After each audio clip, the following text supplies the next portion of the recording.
When using commas in a list, do you need a comma after the second to last item in the list or not? Hi, this is Thomas from Cozy Grammar, and someone recently asked us to do a video on the Oxford comma, or what is also called the serial comma.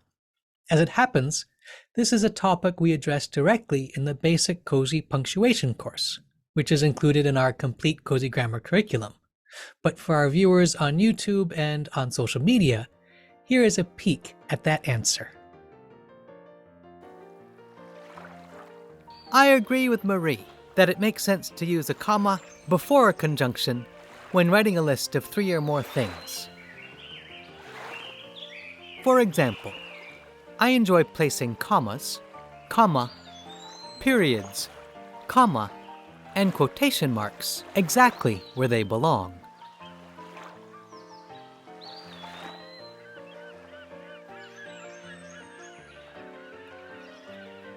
Here's why I prefer this usage. Placing a comma before the conjunction in such a series allows us to indicate clearly when an item in that series itself contains an and. For example, today I enjoyed tea, comma, huckleberries, comma, and ice cream and a cone.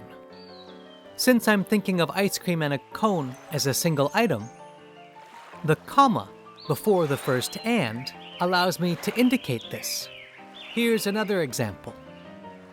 Judy and Bill, comma, Shirley and Bob, comma, and Jackie and Jack attended the party. Here, the serial comma allows me to list the names of the couples as pairs. Now contrast these examples with this one. Today, I read about Dr. King, comma, visited the Campbell River, comma, walked the sea walk and saw the carvings.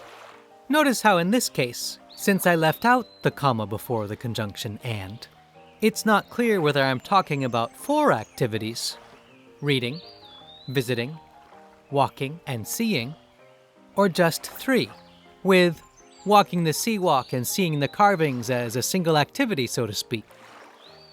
But as always, you must decide what you think is best.